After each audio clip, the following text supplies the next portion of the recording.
Semana Santa, Biyernes Santo, alas 8 ng gabi sa isang sementeryo. Bulungan mo upang umepekto, ang sabi ng antinyero.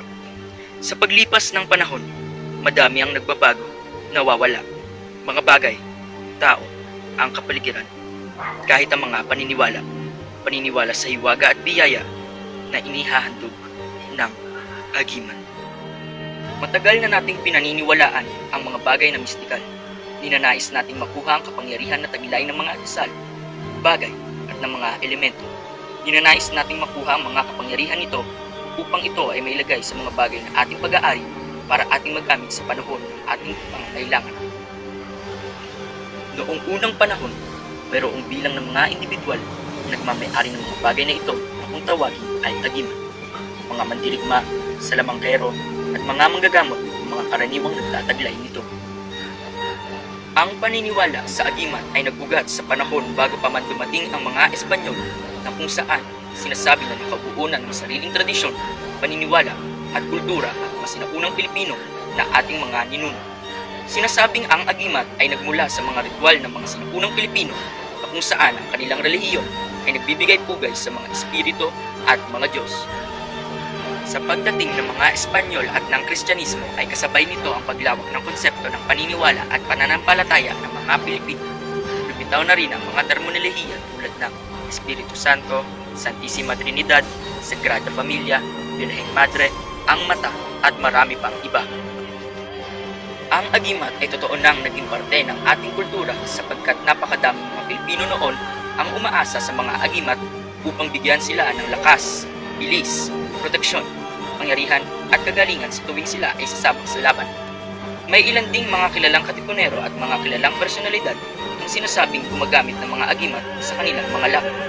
Ilan na sa mga ito si Andres Bonifacio na gumagamit ng isang anting-anting na kung tawagin ay Santiago de Galicia. Ang agimat naman na kung tawagin ay Birheng Madre ang siyang ginamit ni General Antonio Luna sa kanyang mga laban. Ang mga agimat na nasa kaanyuan ng sinturon, kwintas, igaw, o kaya naman ay singsing at iba pa ay maaari nating isama sa hanay ng mga agimat na sinusuot. Pinaniniwalaan na hanggat suot ang agimat, mararanasan ng mga benepisyo na bigay nito. Isa na sa mga ganitong uri ng agimat ang anting-anting. Hindi lahat ng agimat ay sinusuot.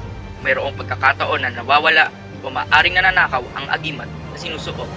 Kaya naman dito napapasok ang papel ng mga agimat sa loob. Ang mga agimat na ito ay maaaring lunukin o kaya ay ibaon sa ilalim ng balat. Sasabing ang agimat sa loob ay nililisan ng katawan ng may-ari ng sandali lamang bago ito bawian ng mga awit, dasal at mga bersikulo ay maaaring gawing isang uri ng agimat na maaari nating ihanay sa grupo na kung tawagin ay agimat sa orasyon. Ang pagbigkas ng mga agimat na ito ay sinasabing nag-uudyok sa mga engkanto at espiritu na magpahiram o kaya't magbigay ng biyaya sa may agimat. Malakas ang naging epekto ng impluwensya ng paniniwala sa agimat sa mga Pilipino. Ito ang nag-udyok sa mga Pilipinong katipunero upang lumaban ng bukong tapang. Ito rin ang nagdulot ng simula ng panggagamot ng mga albularyo. Ito ang nagtulak sa ilan sa mga bayani sa ating kasaysayan upang magpatuloy sa kanilang mga laban. Maaari na nating masabi na isa na rin sa mga biyaya na binibigay ng agimat ang determinasyon. Talaga namang kahanga-hanga ang agimat. Ngunit bakit? Bakit tila unti-unti nang nawawala ang paniniwala ng agimat sa kasaysayan?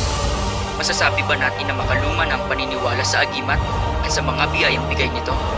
Talaga bang pagdating sa agimat, hindi na naniniwala ang mga Pilipino?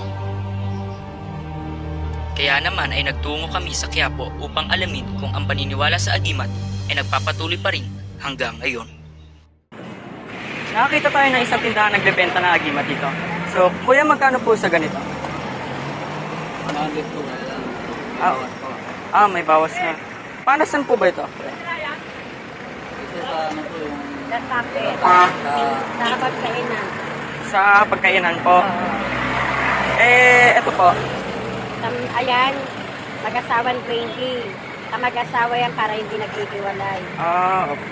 So, bawat agimat po may iba't iba pong... May iba't ibang pangalan. Iba't ibang pangalan. May Ito po. iba't ibang ano. Ano pong pangalan na agimat ito? Yan. One eye yan, para yan sa disgrasya.